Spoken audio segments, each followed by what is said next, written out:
How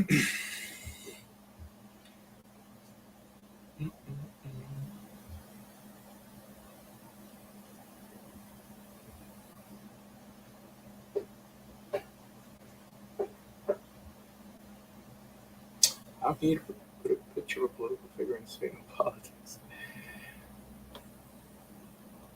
That's a good question. The reason Candace is relevant to is currently in the mind of most Jews irrelevant in any ways because of her being accused of anti-Semitism, which I believe is a Jewish claim. So this is why I'm standing up for her, right? Even though it's because of political reasons, because of the state of Israel, we have to realize the fact that it affects Jewish life, even though most Israelis are not religious. Fine. Okay, let's see. I'm a Christian, but I say God favors both Christianity and Judaism, but I'll explain why. Well, come up and let's make it educational. StreamYard.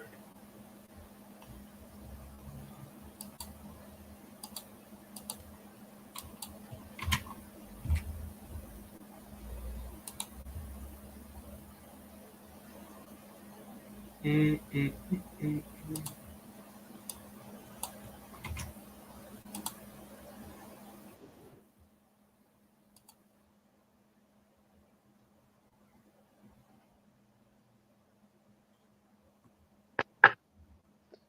Hello, Rabbi. Hey, what's up, man? How's it going? I was in your neck of the woods yesterday. I was in Manhattan all day. Oh my God, I was there too. I was off of Madison, like in Madison and I don't know 85th or whatever, and I was off. I was in Grand Central Station for like 2 or 3 hours. That's it. What were you doing in New York? I work for a few companies. There's one company I work for that has locations there. Yeah, that's pretty much it. So what? Just for one day? Yeah, just for one day. Just doing some computer work. Nice, nice. I was being a tourist. Oh, the traffic's horrible, bro. Oh, Horrible. tell Horrible. me about it. I mean, I rented a car from Newark, and it's just I had to park it in the closest underground parking place and just walk. Yeah. Yeah. Anyways, I parked. They charged me $55 well, I don't know. You're for still. parking. You believe it? I hear you. Okay, so button up said rabbis do not try and convert people. Well, this rabbi does, and the ones who don't, they haven't really thought the issue out through. That's my argument. If you know any of them who has social media or TikTok, bring them up, and I'd like to hear why they don't encourage people to become Jewish. Good evening, Rabbi. Please let me know next time you're out. Okay, I will, Hava. All right, so what's the topic today, Alon? The topic, I was watching, obviously, the usual UK Speaker's Corner. Right. And for some reason, it's always Christianity versus Islam, Islam versus Christianity. Very rare you get to see a Jewish or a rabbi defending. And one of the topics that they were talking about was which religion, I guess, is recited or is meant to be recited out of the three. Which religion is meant to be recited? Religion? What do you mean, like source text? Yeah, and the Christian brought that up to a Muslim, and he said it's only the Quran where Muslims recite the Quran, Okay. or they're told. And then he went further discussing the fact that there was something wrong with the fact that the Quran was, or that religion, the Quran was given in that language in Arabic, and it was only for the Arabs. And I guess it was recited because the majority of Arabs at that time were illiterate, couldn't read or write, That's interesting. and they were telling them to, hey, whatever it is, just repeat after me. Hmm. I'm curious what the literary rate was in biblical Israel. For sure, The reason we have a Targum was I mean, because if the prophet was illiterate, can you imagine what the rest? I mean, if the prophet's illiterate, then the layman for sure. Yeah. One reason we have there's a halacha to read the Targum every week. I think right, one in Aramaic, twice in Hebrew. The parsha is because the average person didn't know Hebrew back then, even in biblical Israel. There's an idea that in Israel they never really even spoke Hebrew. That Hebrew was lashon hakadosh, like it was set aside for religious practices, but they typically spoke the lingua franca of the region, whether it was Greek, Aramaic, all of the above. That's one opinion. what's older, Hebrew or Aramaic? Aramaic. Aramaic. Yeah, So, but we don't know if it's the same Aramaic. For sure, it's not the same that's spoken nowadays by Assyrians or whoever still speaks it. So there's different versions, like renditions of Aramaic. Like the Aramaic in the Talmud is different for sure than the Aramaic that they speak nowadays. so Hebrew is stems off of Aramaic. I don't know. Like we don't know exactly how old Hebrew is, right? Because only because the Torah is written, the Torah as we have it today is written in Hebrew. Doesn't mean that it doesn't mean that we could date Hebrew back to Adam or Abraham, right? I mean, Abraham was from Ur of Chaldeans. He was from Mesopotamia. But I don't think anyone could date exactly when Hebrew was created. I don't think anyone could. So what they do is that they'll find the oldest artifacts and start from there. But who knows? Who knows? I mean, So when we had the revelation at Mount Sinai in front of 3 million people, 600,000 supposedly were. 3,000 men. But, I mean, how about the women and the children? Yeah. What language Well, I can was tell you what the spoken rabbis say. The by rabbi, God? yeah. So I don't know. It's interesting. The Rambam says that Hebrew is not, or what makes Hebrew a holy language is that it's the only language that doesn't have curse words in it. That sounds reasonable. While the Kabbalists would teach that it's intrinsically holy, that if you don't know any Torah, all you have to do is just recite the alphabet over and over again, because the language itself is holy. I think mystics, they've reinterpreted what holy means. So holy just means set apart. That's all it means. All right. I mean, the notion of like kedusha is just separating So when things. God told Moses, just the ground that you are walking on is holy, Yeah, it's set take apart. it's set apart. I So mean, that it's just not normal. Like in like Parshas Kadoshim, we have a command of Kadoshim to you. Like God commands us to be holy as He is holy. That means be different. Be different. Like don't just go with the crowd. Be set apart. That's one interpretation for the Shema. Also, where Herschel Schachter says that Echad doesn't necessarily mean that God's one. He says that this means that God's unique, which actually makes more sense because to just state that God is one, that's not really teaching us anything ethical. Okay, He's one, so I mean, what is that? But if you're stating that He's unique, then it's telling us something about His nature and His character. Everyone back well, then, I would translate it this way in terms of what it means is to take the instances where in the Torah it appears mm, and see in those instances what it means or what it would mean, and it would be a collaboration of the majority of what the word means in well, that, you know what I'm saying? yeah, that's assuming people use the Torah like I use the Torah. For sure that's what I would try to do. However, I mean, for example, like what's a tzaddik, right? So like we think in modern day lingo that like a tzaddik is someone who has ruach hakodesh, who's like on such a high level. When like another term is like an adam gadol, a sefer Torah chai, like he's like this Superman, right? But in the Torah and even in the time of the Rambam, to be a tzaddik just meant that your good deeds outweighed your bad deeds, right? I mean, it's pretty reasonable. Like now they don't even sin anymore. Some people say. So yeah, there you go. So we have to go back to the roots to see what these words are allowed. And what about breaking down each and individual letter and the letters that make up that letter? Oh, I don't. I mean, like gematria. Like Well, no, not gematria. Like like Aleph is made out of two yuds and a vav, kind of, That's modern. Well, that's called Katav Shuri. So Mhm. the Hebrew we have nowadays comes from the Babylonians, right? Even though it's like Assyrian, but it's I mean, it's called the Babylonian script. So in the time of Moshe Rabbeinu, it would have looked like what we call Paleo Hebrew today. So it wouldn't. I know a lot of people like for the bet. It's like, look, it looks like a house, but the Paleo one didn't really look like that. Anyways, welcome, Ricardo.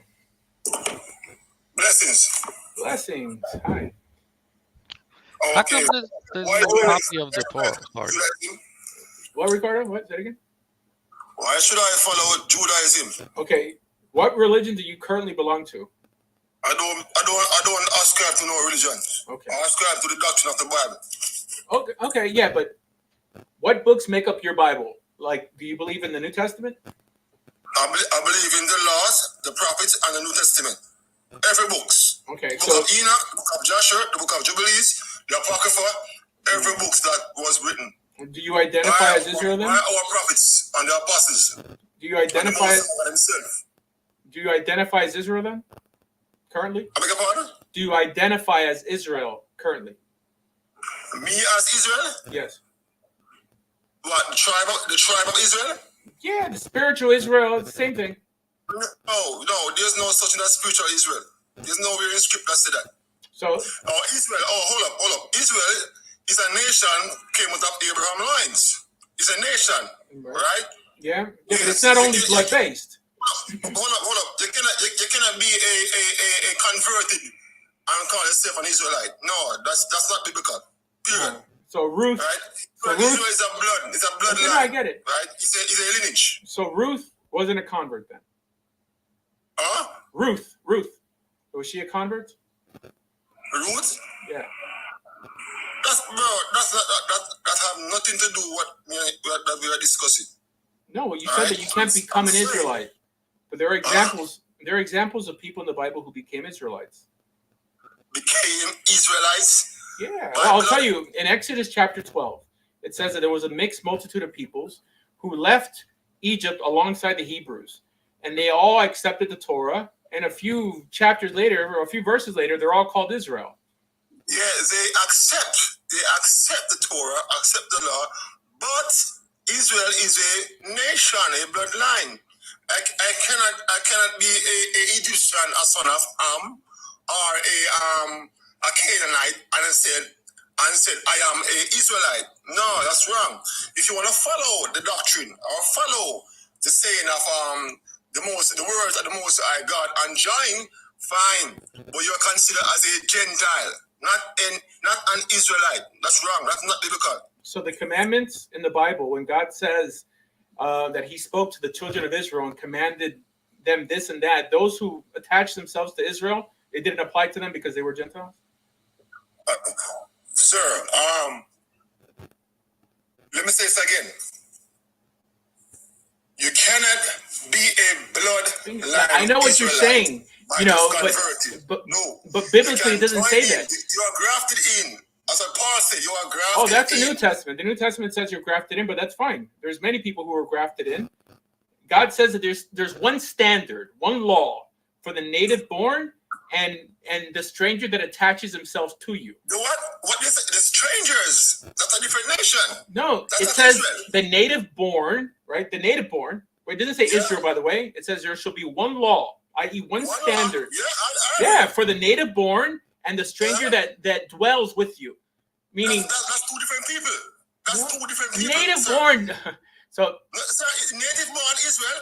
So show me. So show me. The strangers are the Gentiles. So show me where God makes a distinction when speaking. All right. Let me ask a question. What nationality are you? What race are you? I'm a white guy. You're a white guy. You're from the seed of who? Esau. The white from the seed. Oh, you believe white people come from Esau? Yeah, but no. According to prophecy, according to the Bible. That what? The so-called white nation or the tribe of Esau. Yeah, but didn't Esau marry Canaanites and Midianites and people of color? When did he actually become white? Who? Esau's wives were women of color, when did his lineage become white? Oh, all right. According to the Bible, right? Yeah, according to the Bible. According to the Bible, Jacob and Esau were brothers, right? Yeah, twin brothers, essentially. Esau come out red, right? Right. Esau married a Canaanite woman, an Ishmaelite woman, right, and bring forth a nation called the nation of the Edomites. Okay, that's fine. Right? Yeah, but when did he become white? What? That's what they're asking. There's no such thing as white nation. He's red. No, okay. It said that Esau came out red. That yes. Okay. Like, how does red become white? That's what the world painted that way, not the Bible. The nation of Esau, they are red according to the Bible. Okay, so red could be. I mean, I look red. Like what? Like yes. What's the point? Like I don't understand.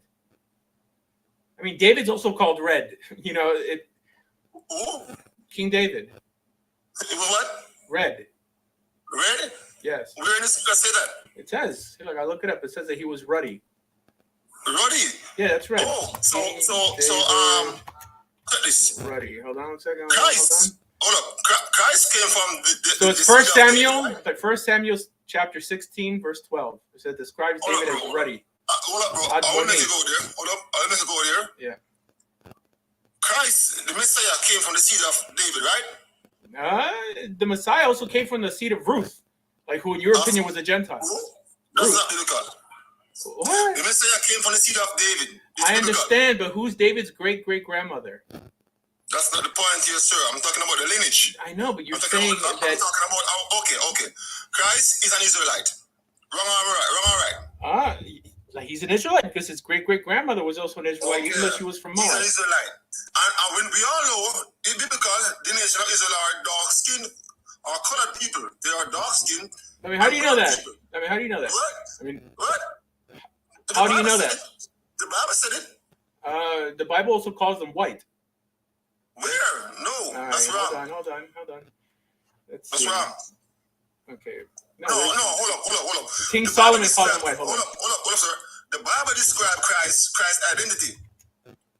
He had wool hair. You cannot deny that. No, which nation on earth have wool hair? Wait, what are you talking about? Are you talking about the book of Daniel? Revelation 1, verse 14. Oh, so Revelation 1. First of all, I don't believe in the New Testament, but that's referring to God, by the way. And we don't believe Jesus is God, and we don't believe God is human. So you don't believe in the Messiah? Like, we don't believe in Jesus as the Messiah. Huh? And we don't believe that the Messiah is going to be God. You don't believe in Christ? Yeah. Why are you shocked? I mean, it's a Jewish show. Like, most I'm asking a question, sir. Do you believe in Christ or not? No, I don't believe in Jesus as the Christ. The whole book, both Old and New Testament, speak of Christ. I know you believe that in faith, but there's a group of people called Jews who officially, they never accepted Jesus as a whole, right, as the Messiah. Bro, I can use the Old Testament and pull the Messiah out of the Old Testament. Okay, if you don't want me to use the New Testament, then fine. I will use the Old Testament and show you Christ in the Old Testament, because it's all about the book. Right? Okay, when David said, my Lord said to my Lord, sit thou at my right hand. Who was David talking of? Who was David talking of right there? That one's too easy. So, so Psalm 110 starts off as Mizmor le David, meaning that it's a song about David, not that David wrote it. So when it says that the Lord said to my Lord, that first Lord is the four-letter name of God. But the second Lord is not the four-letter name of God, is Adoni. It means my Lord. So the Lord of hosts, right, the Tetragrammaton, said to my Lord, sit at my right hand while I make your enemies your footstool. Hold on a second. I'm telling you what it means. Bro, the Tetragrammaton is not in script.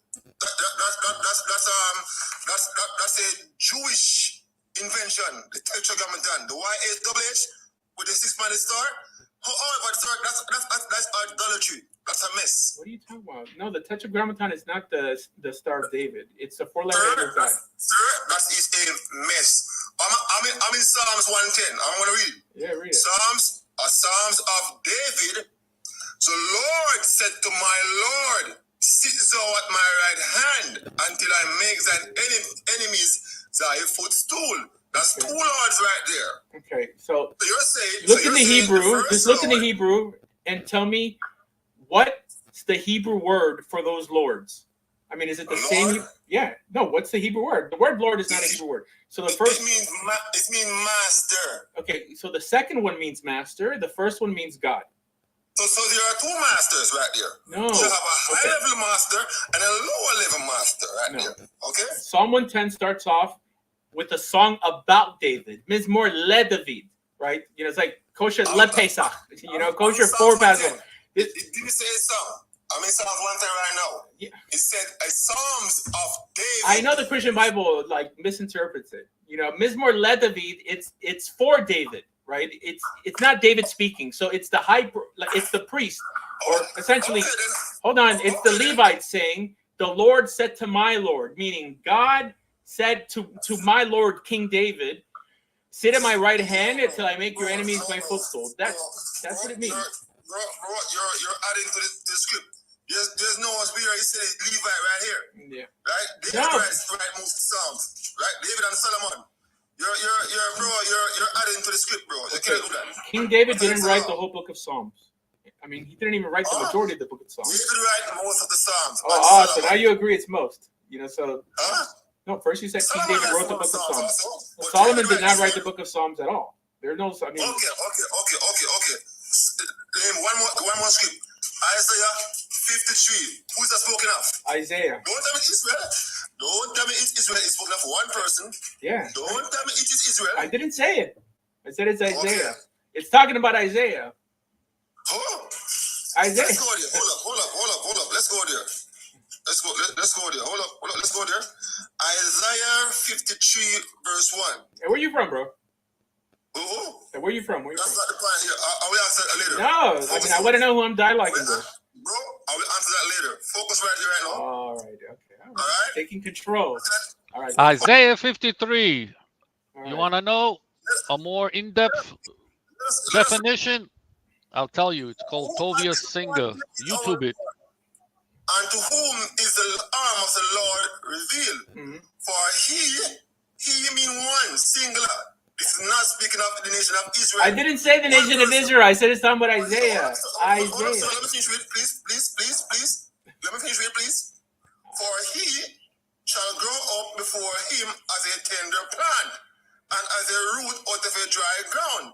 He had no form nor comeliness, and when he shall see him, there is no beauty that we should desire him. He is despised and rejected of all men. A man of sorrow and acquainted with grief, and we hid as it were our faces from him. So what are you doing? I mean, just get to the point. I mean, it sounds like were you going to read the whole chapter? I'm going to speak. Let me finish reading first, please. And we esteem him not. Surely he had borne our grief and carried our sorrows. Yet we did esteem him stricken, smitten of God, and afflicted. But he was wounded for our transgression. He was bruised for our iniquities. The chastisement of our peace was upon him. And with his stripes we are healed. That's right. Who is it speaking of? Isaiah. Tell me, Isaiah, I'm telling you. I'm going to explain to you why. When it says that he was wounded for our transgressions. Hold on, let me explain, bro. When it says for, in Hebrew it's meh, which is because of, right? You know, in other words, yes, Isaiah suffered because of our transgressions, meaning Israel I'm giving you my rendition. Israel mistreats all the prophets. Okay, the reason we need prophets is because Israel's messing up. So God sends them prophets, and what does Israel do in that wicked state? They mistreat the prophet. Jewish history teaches us that Isaiah was unalived, okay, by the same people that he was trying to preach to, essentially Manasseh and his evil people. He was hiding in a tree and they chopped the tree. You know, so that means that he died because of our sins. Because of doesn't necessarily mean for, although you could translate it as for, but what makes more sense? That someone's going to die for your sins or because of your sins? I mean, it's the same word in Hebrew. Like the prefix is the meh prefix. But sir, Isaiah didn't crucify. Was see? Yeah, but it doesn't say he was crucified in Isaiah 53. No, it tell you in the canon, the pseudepigrapha. You have a book which Isaiah wrote, right? You have a book of Isaiah and he's dead. He wasn't crucified. He was cut asunder. He didn't crucify. He was not whipped with stripe. He did not his tribe wouldn't heal Israel. He was mistreated. Bro. What the guys in Judaism are teaching is not biblical. No disrespectful. No respect. Not being respectful. But this is not biblical. Sure. This has been misinterpreted. But right? Is Isaiah ever called the servant of God? Hold on 1 second. Is Isaiah ever called the servant? Isaiah is a prophet of the Most High. I understand. And in the book of Isaiah, I believe it's 46 or 42, I'll double check now, he is called the servant. And the song of the suffering servant is what you're reading me, essentially, Isaiah 53. He was called a servant because he served the Most High. Yes, so he's the suffering servant, and not just him. Anyone who's sent to Israel and made to suffer is considered part of these songs. These are the songs of the martyrs. People who were sent to Israel who gave up their life just to, so Israel could see the light, but at the end of the day, they suffer because of the sins of Israel. This is the only rational, ethical understanding. The idea that someone's going to die for your sins makes God an unethical God. Because Isaiah did not die for the sins of Israel. No, he died because of the sins of Israel. Because of the sins. Where in the scripture say that? The word, the prefix "me" means either for or because of. Bro, show me the scripture. I just told you right now, like you said for, and it could be translated as because of. Show me where. But you just read it. You just read it. What? You just read it. Isaiah 53 is not talking about Isaiah. You said that he suffered for our transgressions. That in Hebrew could be translated because of our transgressions. Okay, I had one more scripture. Hold up. Did I sound Hold up. Did I Isaiah 53? I'm going to Deuteronomy. I'm going to the law. Right? Deuteronomy 18:18.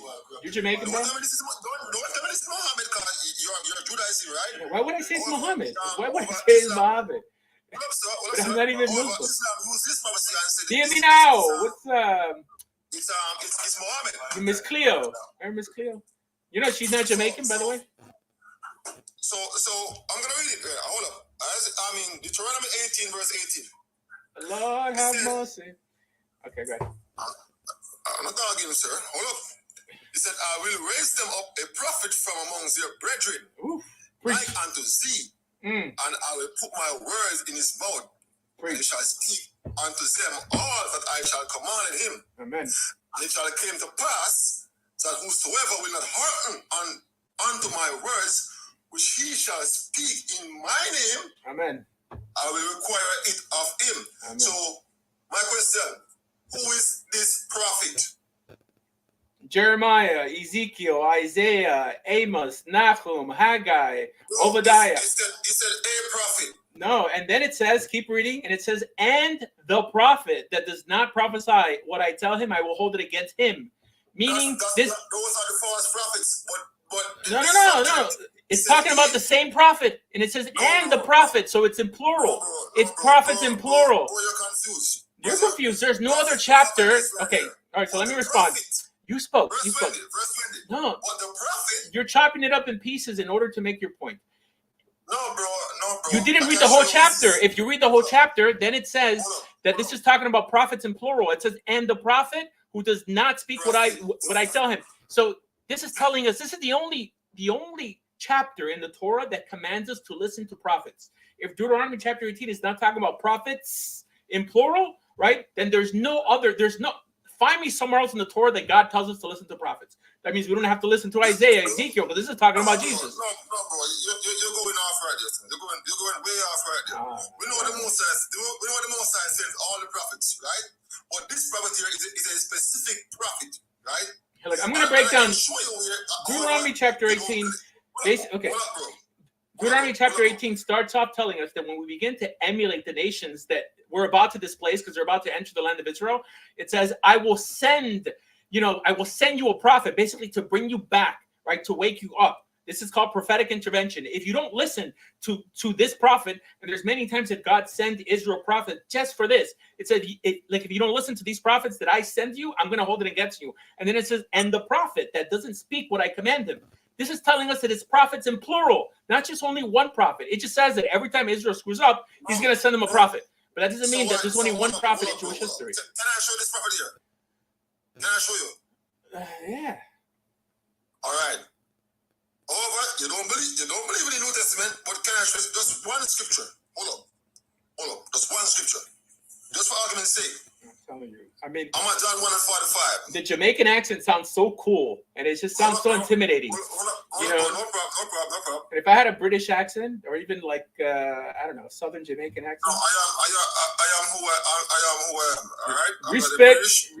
What's wrong? John 1:45. Yeah, man. He said, Philip findeth Nathanael and said unto him, we have found him of whom Moses in the law and the prophets did write, Christ of Nazareth, the son of Joseph. Where did Philip read this from? If you're quoting the New Testament, I assume that you run out of verses in the Old Testament already to quote. So I mean, you're on your last leg. In terms of you're quoting the New Testament to a Jewish person who doesn't believe in the New Testament. Then like what are you trying to do? So why believe half the book and don't believe in the other books? Because to the Jewish mind, the New Testament is not the other half of the Bible. All scriptures are true. All scriptures. Yeah, but we don't view the New Testament as scripture. We don't view the Quran as scripture either. Look, I don't read the Quran. The Quran was wrote from the Torah. Period. I mean, actually, the Quran is based more off of Christianity. Sir, look here. Look at this. Sir. Yeah, man. I don't believe in religion. Right? I don't believe. You do. Come on, man. Hold up. I mean, who are you fooling? We all have a religion. Hold up, bro. Let me say this to you. Christianity, paganism, period. Muslim, paganism, period. Judaism, paganism, period. What's the other one? Islam and Hinduism, paganism, period. All religions are pagan, sir. All right. I don't even know what that means. Why? Each religion are against the Bible. Why is they all against the Bible? What am I like? I'm going for the Bible, but my version of the Bible. I don't accept the New Testament. So if I don't, sir, it's not your version. It's the word of God. I get it. I don't care who believe. I believe in the word of God. I noticed that when people are new to religion, you don't let people talk. When people are new to religion, the first knee-jerk reaction is to start attacking everything around them, just so they have something to say, right? Sir, I was in Christianity, but I found out it is paganism, right? Christmas wasn't of the Messiah, right? Easter wasn't of the Messiah, right? I believe the raw truth of the Bible. I believe Passover. I believe tabernacles. I believe dedication. Anyways, we're going to move forward. I think I responded to most of your claims. I don't think we're going to end up convincing each other tonight, but maybe you might come back another one. I'm here to bring clarity. All right. Okay. We strictly do. All right. I think that was a good outro. Friendly. Welcome, peace, theologian or theology.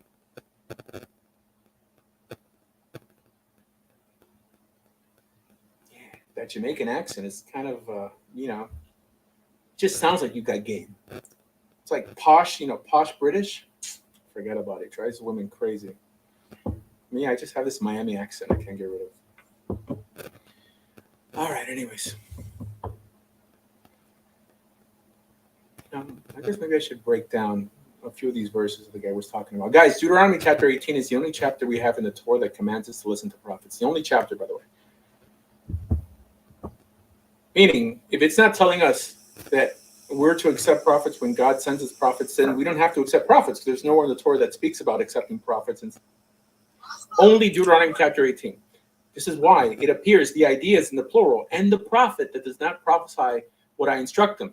What is it? So, yes, God raises up a prophet for Israel when they begin to emulate the nations they're displacing. This is what it says in the beginning. right? Then he's going to bring them up, and then he says, no, when other nations seek guidance, they go to spiritists, this and that. But however, when you're going to seek guidance, I'm going to send you a prophet to put you on the right path. And the prophet that does not speak what I command them, he is solidifying the idea, right, that gave birth to Isaiah, Ezekiel, Jeremiah, right?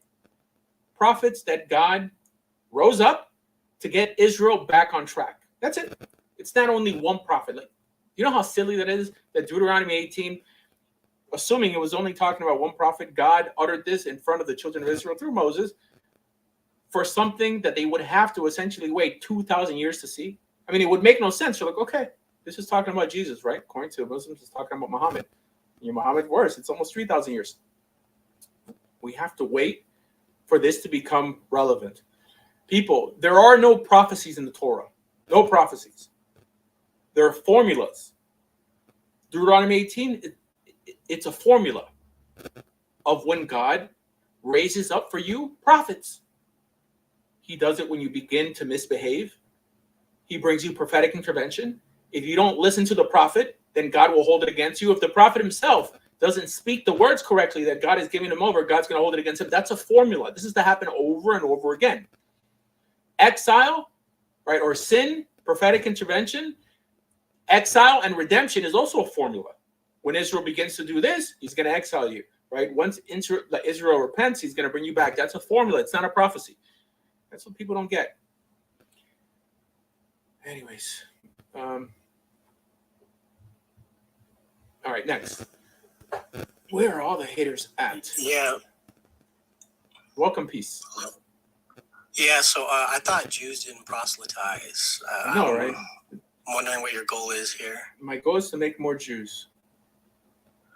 But I thought Jews and Judaism don't proselytize. No, I heard that. Yeah. So there's nothing in Judaism against proselytizing. Nothing. And I've been doing this pretty long, right? That I'll challenge any person, any rabbi who disagrees. From a Jewish perspective, I'm an Orthodox Jew, by the way. If you want to know what box to put me in. I'm not saying that there's an obligation to proselytize. I'm not saying that either. Just like there isn't an obligation to reach out to born Jews to make them religious. It's a good idea, I think. Some things are good ideas, but you're not obligated to do. There's no obligation to love your wife. It's a good idea if you want to live in peace. Yeah. Yeah, I gotcha. Yeah, so I think I was on another live. You said you believe in Jesus, but No, I don't believe in. Wait. I mean, I don't believe in Jesus. Version. Like The Jewish version. No, there's no Jewish version. I don't know if Jesus existed. I don't think he's the bad guy. I don't hate Jesus. I don't believe he's God or the Messiah. Okay, I've heard of there's the concept of two messiahs. Yeah, it's not a widely held idea, but yes, it does appear in the Talmud. Okay. Yeah. Because I always hear that Jesus wasn't Mashiach ben David, but he was ben Yosef. That's what I've been hearing by a lot of people I talk to. You know, that idea is actually not a very popular one in Judaism. It's known and it's uttered a lot by Messianic Jews because it justifies the career of Jesus, right? Just like Joseph was mistreated by his brothers, handed over to the Gentiles. And like Jesus was, now he's going to come back like a reigning King David style Messiah. Okay. Someone wrote Kolator. I'm not a fan. I think it's a forgery. I don't believe Ben Yosef is in the Bible at all. That perception of the Messiah. Well, there's no Ben. Well, David. I don't know. Ben. Yeah, fine. Okay. No, but just as a philosophy, let me ask you something, Rabbi. Mm. You may not like this question. I don't know. Oh man, here we go. Here we go. Genesis 10, verse 3. What's that? Right when it says, Gomer had children. Here we go. Ashkenaz. But seriously, man. Yeah, it's just a word. You know, Ashkenaz in medieval times is the region of Germany. So Jews from that region took. I mean, just like Sepharad. Right? I mean, Sepharad was what we call Spain nowadays. That's why they're called Sephardic. But it's not that Ashkenazi Jews are descendants of Gomer and Ashkenaz, right, in the book of Genesis. That's like a black Hebrew Israelite claim. But when were they ever identified as Ashkenaz, let's say, in Second Temple times or in the Talmud? It just doesn't. I think Ashkenazi Jews back then were called, at least the Rambam would call them the Jews of the West. But the Talmud says that Germany is Edom. Oh, I'll take your word for it. So, I mean, so if the idea is that, they're just naming themselves. Oh, no, they're not inherently from Germany. The Ashkenazi Jews came from Italy. They went from Israel to Rome, right? From where we call Italy nowadays to, where'd they go from there? To Europe.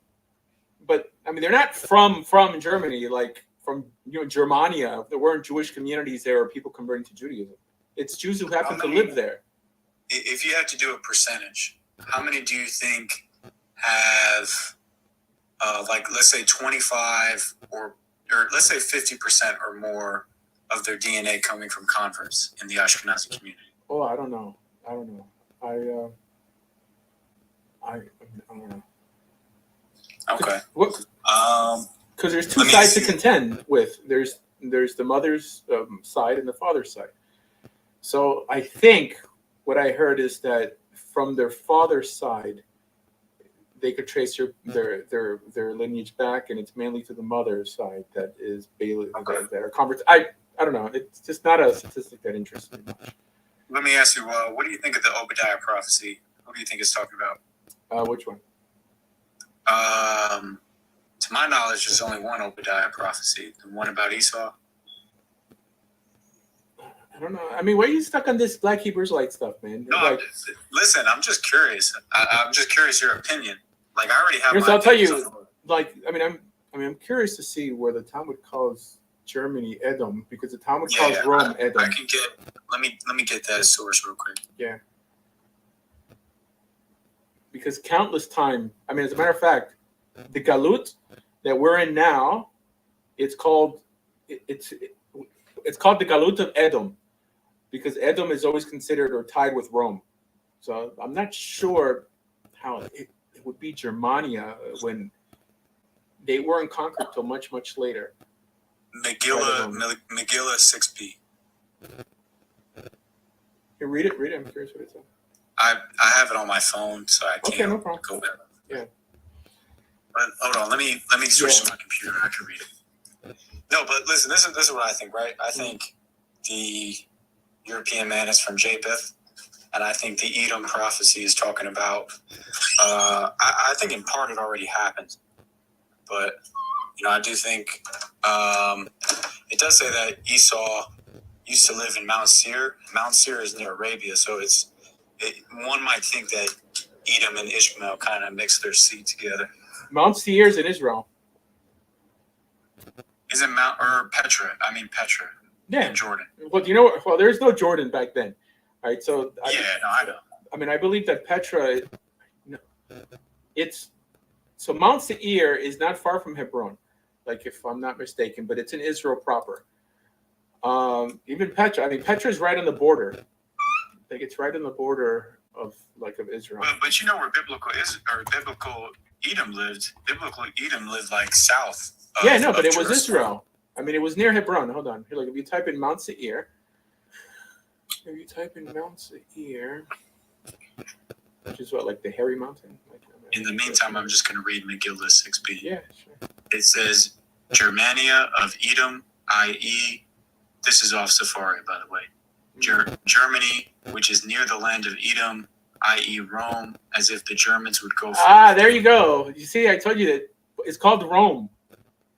So it's Germany that's near with the Mount of Edom, which like Edom, which is Rome, which is not really that close.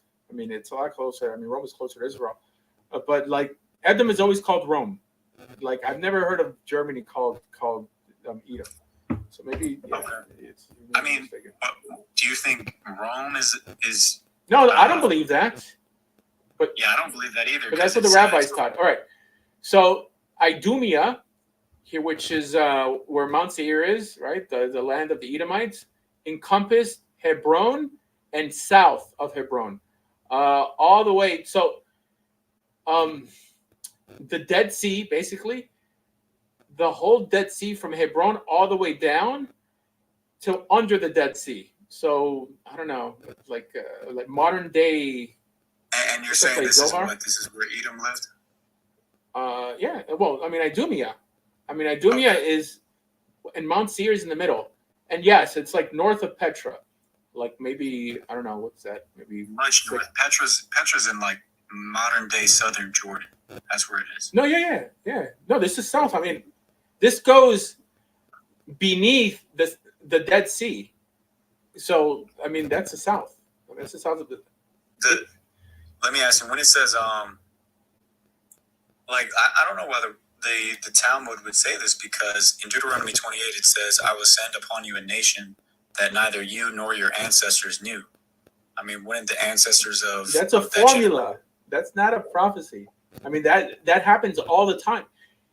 That I can say it's both. It's both a prophecy and a formula. Yeah, no, I don't think so. First of all, I mean, that's God in some way prophesying that we're going to sin. Like, I'm not convinced that God knows the future from that perspective. I think He's shocked every time you do something you're not supposed to do. Like, perhaps He could see patterns in people's lives, but I think it's unbecoming of a good God to punish you for something He knew that you were going to do. Okay, so let me give you a hypothetical. Yeah. If you have a teacher, right? Yeah. And this teacher, she knows that when she turns her back, her students are going to cheat on the test, but she still has to turn her back to grab something.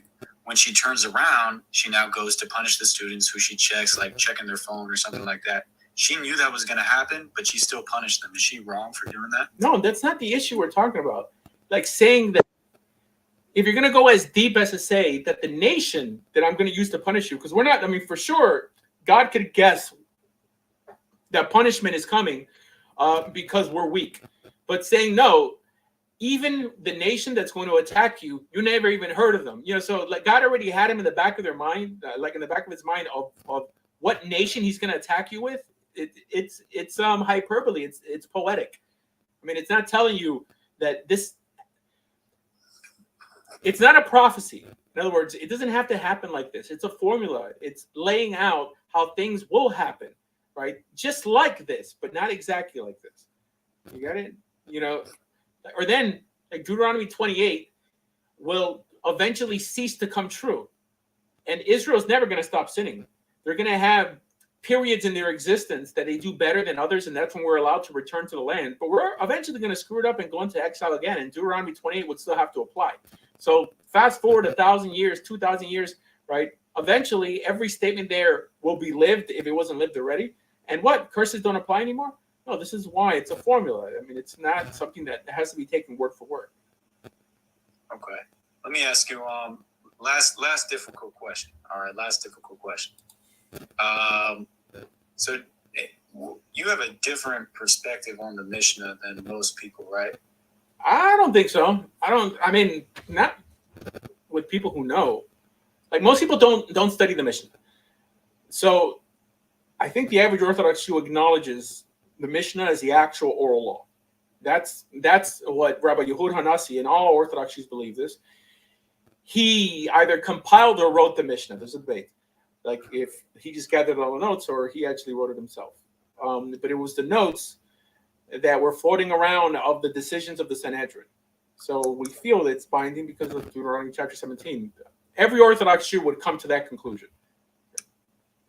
Sorry, repeat that. Every Orthodox Jew would come to what conclusion? Would come to the conclusion that Rabbi Yehuda Hanassi gathered all the notes of the rulings of the Sanhedrin that people learned in the yeshivas at that time, till that time, and put them in a book called the Mishnah. So they would acknowledge that that's the purest form of the written oral law.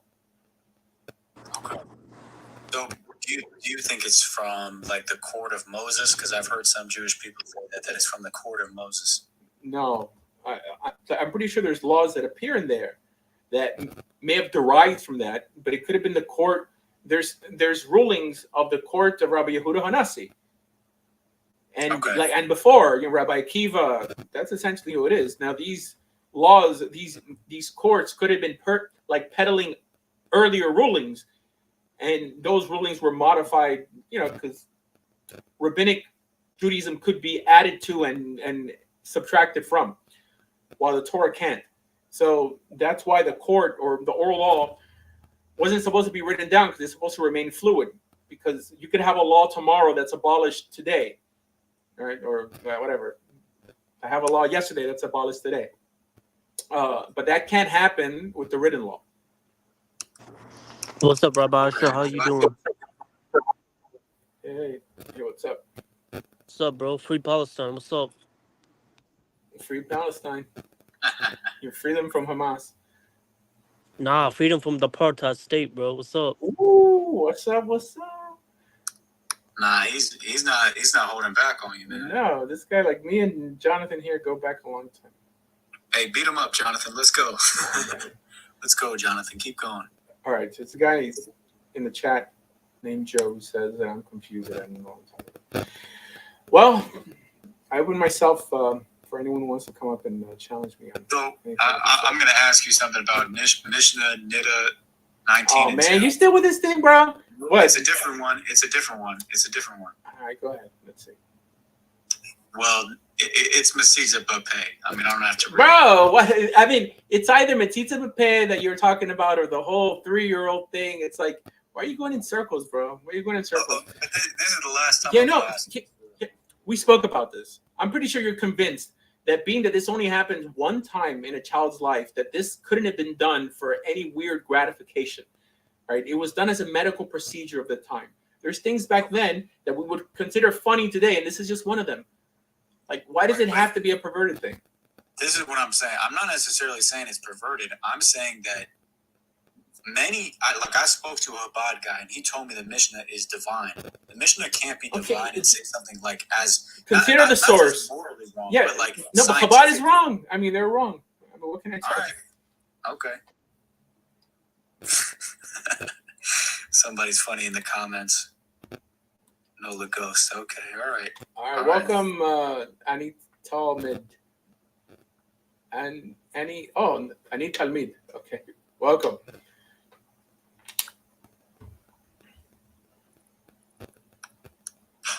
Talmud, I'm a student. Welcome. Say something. Are you a Talmid Hacham?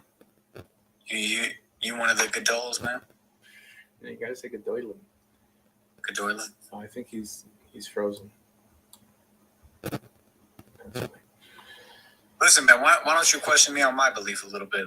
Let's go back and forth. But I don't need him. Like, I don't know what you believe anymore, bro. I mean, Ask me. What do you believe?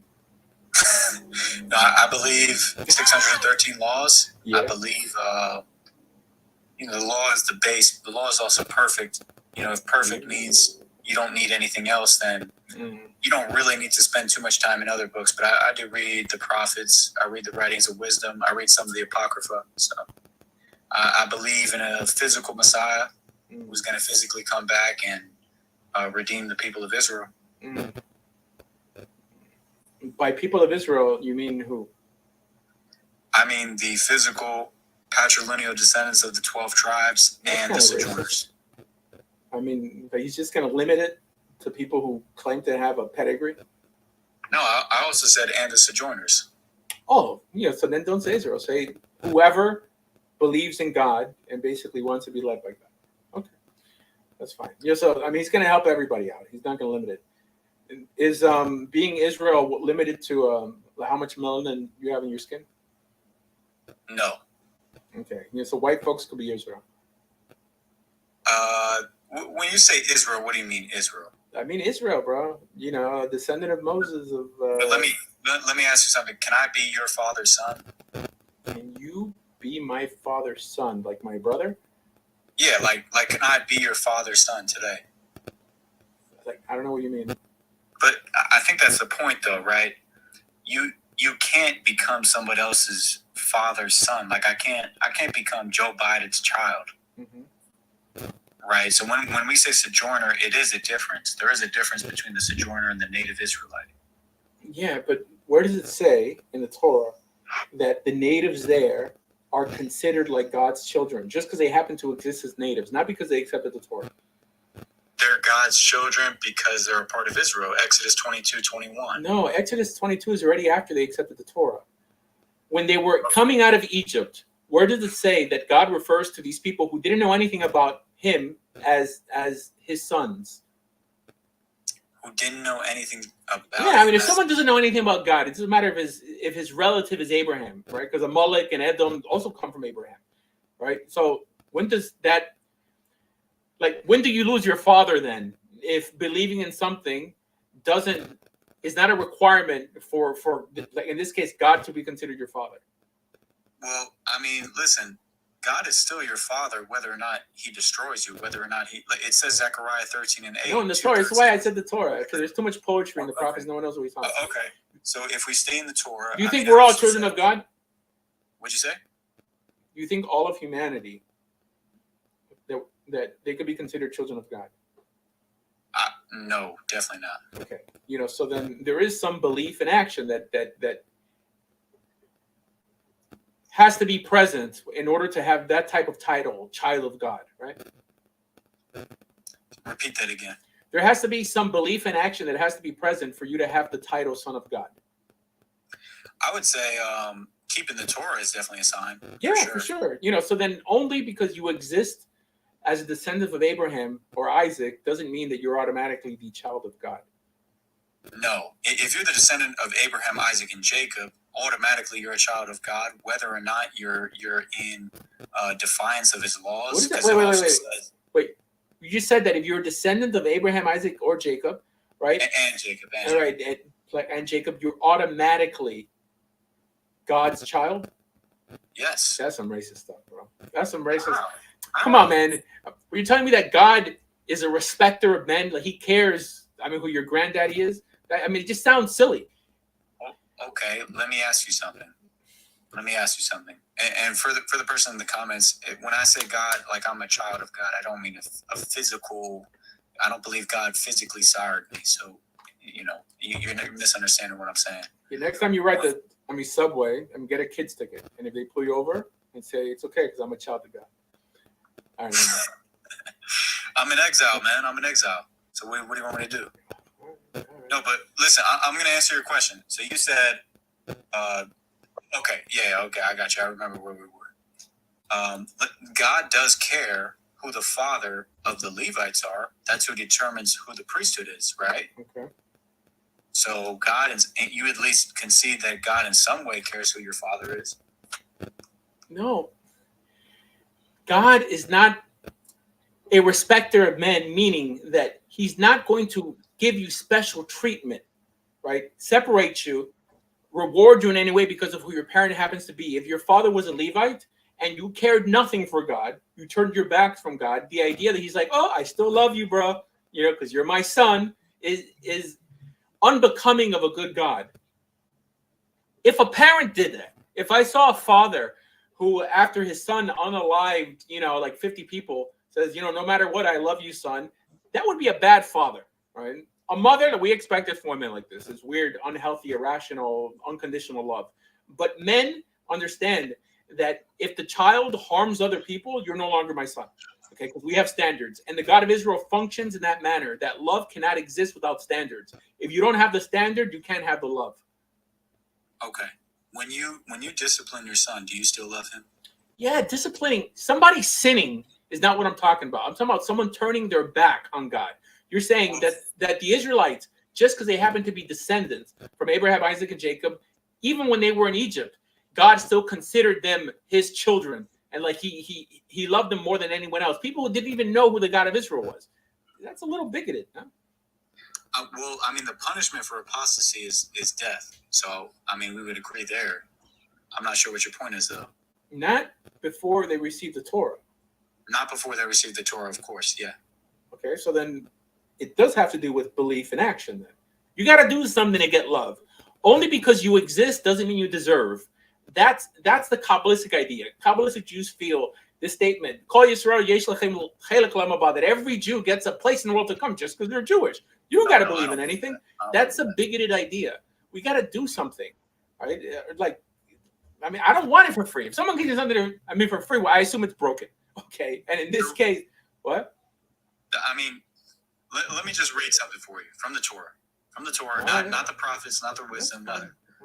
This is Deuteronomy 7:6. For you are a people holy to the Most High your God. The Most High your God has chosen you out of all the peoples of the face of the earth to be His people, His treasured possession. So let me ask you, who does this apply to? Okay, so this is an interesting idea, which is the idea of the chosen people. The way chosenness functions is that once you choose God, He chooses you. Because Abraham is also called chosen by God, but in context, it's Abraham who chose God, and then God chose Abraham, but he's still called the chosen one, right? So the word in Hebrew is bachar. To choose means, like, when it has to do with God, is that where the narrative paints it like this, that the people choose God and then God chooses the people.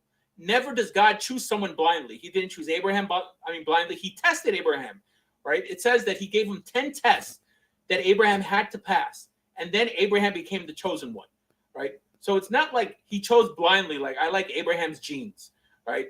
And now I'm going to bless his line. No, Abraham had to distinguish himself, just like Israel on Mount Sinai had to accept the Torah, right? And there was Israel who stayed behind. There were some Israelites who went back. Also, I guess they're special too, right? So then I think you quoted a midrash when you said 10 tests. There's 10 tests in the Torah. Huh? Hold on. Let's give it a goog. All right. Okay. Abraham. And listen, I mean, I'm not anyone who, Leviticus 19, the one who holds the stranger who sojourns with you shall become the native among you. But what you're saying is that the Most High doesn't love his people a little more than anyone else. Like, yeah, the Most High that's not His people. Don't get stuck on it. I mean, it's not His people. Anyways, okay. Well, so here are the 10 tests according to Chabad.org. So take it with a grain of salt, whatever that means. Okay, first test. God tells him to leave his homeland to be a stranger in the land of Canaan. Okay, that's reasonable. That's in the Torah. Immediately after his arrival in the Promised Land, he encounters a famine. I don't know that. I mean, that's named as test number 2. 3, the Egyptians seize his beloved wife Sarah and bring her to Pharaoh. Okay, that's test 5. Okay, so that's a type of test, meaning that God's testing him to see what He's going to do to that. Anyways, test 4 is Abraham faces incredible odds in the battle of the 4 and 5 kings. 5, he marries Hagar after not being able to have children with Sarah. 6, God tells him to circumcise himself at an advanced age. 7, the king of Gerar captures Sarah, intending to take her for himself. 8, God tells him to send Hagar away after having a child with her. 9, his son Ishmael becomes estranged. 10, God tells him to sacrifice his dear son Isaac upon an altar. So this is as brought down by Maimonides. However, there's another 10 tests brought down by this is Rabbi Ovadia Betanoro. I guess. Can I just say something real quick? Go ahead. There's a difference between a test and just a commandment. And because I believe God has foreknowledge of the future, but you don't. So I see how you would think this is a test. You see, if God has foreknowledge, right, that means He knew that Abraham was going to say yes to him, right, when He told him to pick up and go where He wanted him to go, right? And He knows everything you're going to do before you're going to do it, which means it makes existence and the living of it completely trivial and silly. And on top of that, if you include reward and punishment, unethical. So, I mean, this is just my perspective. I'm gonna give you a hypothetical to the first point you brought up. Yeah. If I'm a Knicks fan, right? So if somebody told me how the Knicks game turned out and I didn't see it, maybe I want to watch it. I'm still gonna watch the Knicks game even though I know it's gonna happen, and I'm still gonna enjoy the Knicks game even though I know it's gonna happen. So it doesn't make it pointless. For us, it's pointless. You mean not pointless for God? I mean, to watch you fail when He knows you're going to fail? Yeah. You can't have an ethical God with reward and punishment if you don't have free will. That's the point. Okay. The average Christian, Jew, or Muslim acts like God doesn't know the future, by the way, even though it's hard for them to admit it because they don't want to limit God in any way. But it's hard for them to even worship God, knowing like, God, you knew my son was going to be unalived in a car accident. You knew that, right? There's many people who leave religion because of this. And it's an embellishment that doesn't necessarily appear in the Bible. In the Bible, God seems surprised when people do certain things. God regrets doing certain things. I mean, I'm just telling you what the Bible says. Now, I mean, you can believe that God knows everything. I don't think it changes much in terms of how you keep God's law. But at least in the way I relate to God, I rather assume that he doesn't.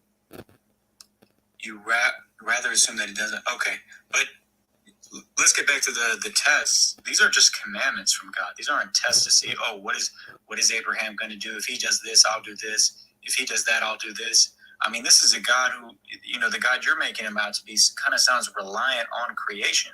Like he needs creation to make up his mind. It's quite interesting. That's fine. It doesn't make God any weaker in my eyes, by the way. That God needs us to do stuff. I mean, he needs you to be a good person. He needs you to be nice to your parents. I don't think that that his existence is contingent on that, right? But for whatever reason, he needs for you to do it. All right, that's it. Okay. So getting back to so let me ask you something. When God sends his children into exile and he says you will worship, false gods, does he still love his children while they're in exile?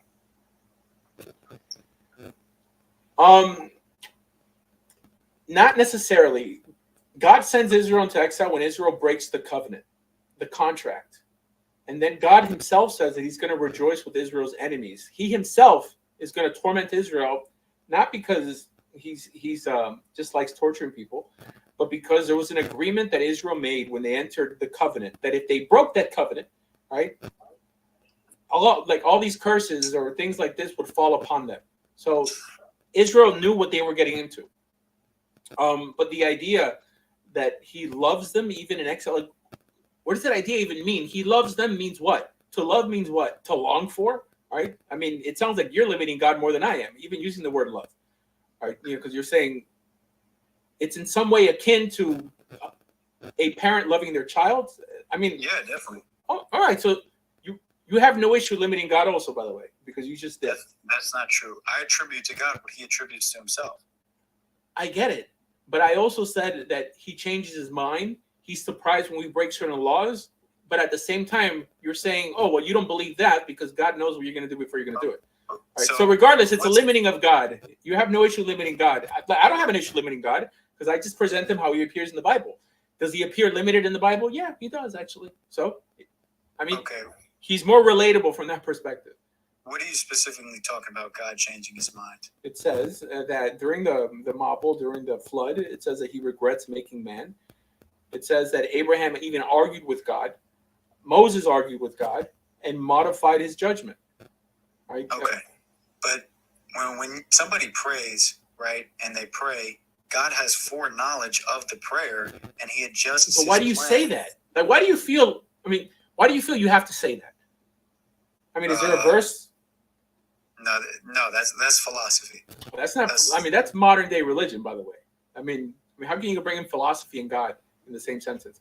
And prayer. Because it makes sense. That when you pray to God, God knows what you're going to pray for before you even pray it. I mean, that's philosophical. Yeah, that God has foreknowledge of your prayer. Yes. How is that philosophical?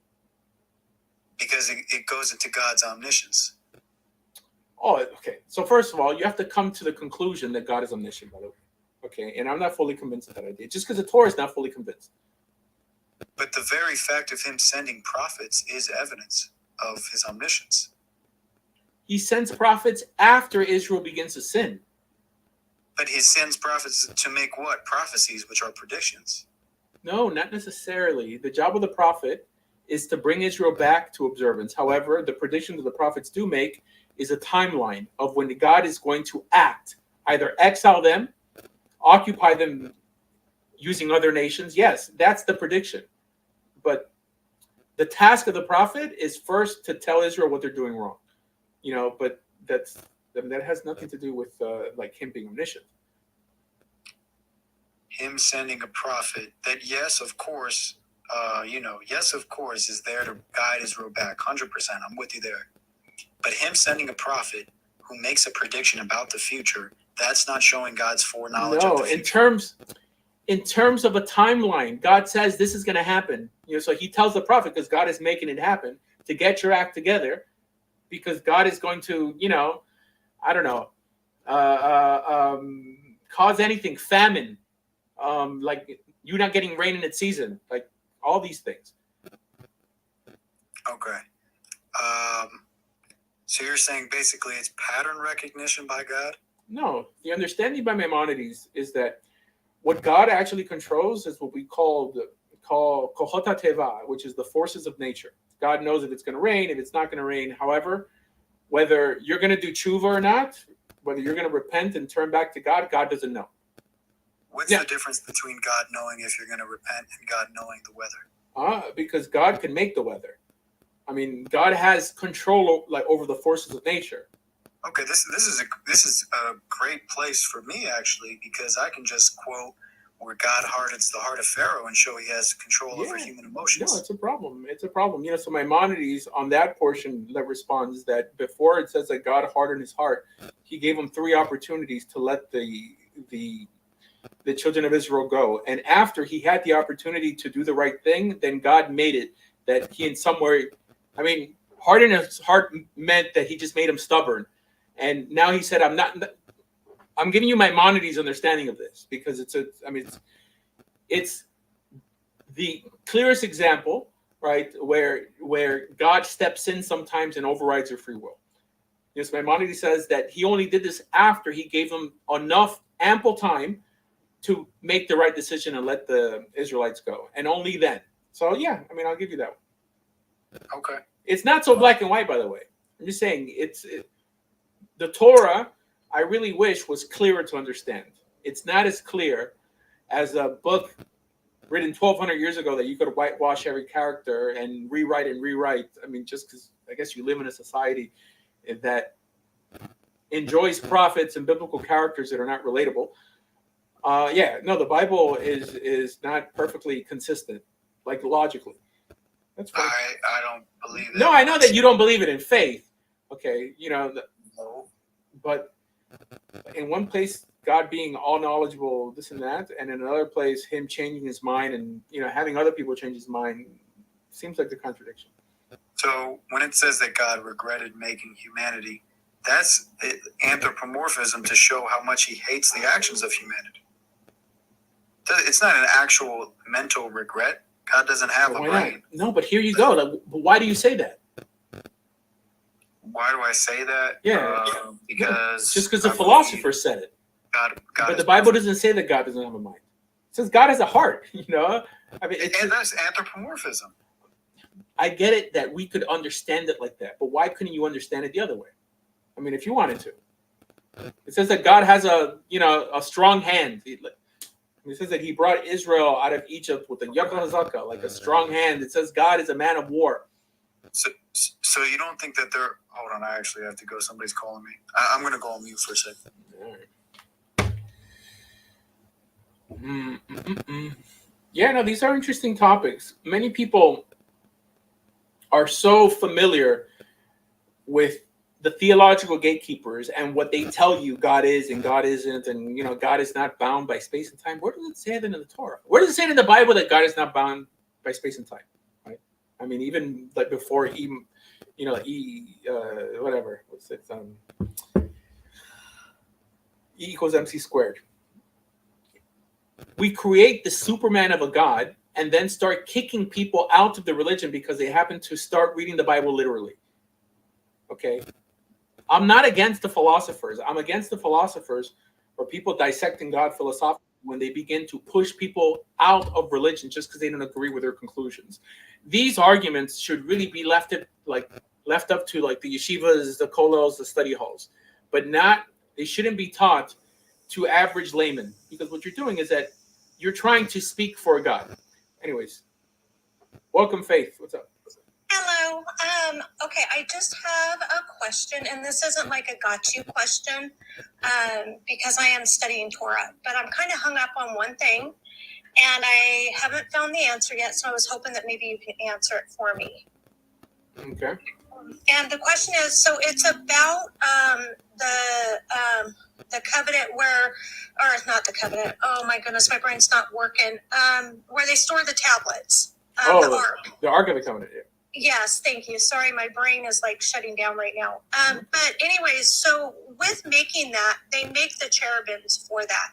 So my question is, God commands people not to make any engraven image in the heavens or the earth, but then commands them to make this image of the cherubims for the ark. So I'm kind of confused on why that would be. I know it's probably a stupid question, but... Yeah. So the prohibition is to create any graven image of things in heaven and things on the earth that you should come to worship them. I mean, it specifically says that you should come to worship them. Not that you aren't allowed to make statues. I mean, if that was the case, King Solomon made a lot of statues on the temple courtyard. What's it called? The sea of brass, where it was like the cows, with the big basin of water. But you have the snake, the bronze snake that Moses made. There isn't a prohibition of just making statues. It's worshiping the statues. Oh, okay. Because my understanding, which is really, really small of it, of course, is just that we're just prohibited to even make them. No, so I didn't realize, it's okay to have statues. You just can't, worship them, Correct. basically. Yeah. Okay, that clears that up. Because I'm I know there's an answer. There has to be. Yeah. With that being said, there's many people who I think attack the Catholic Church unjustly. And I'm not a Christian, but if I was a Christian, I would feel that only because someone happens to have a statue in their vicinity doesn't mean they're necessarily worshiping the statue.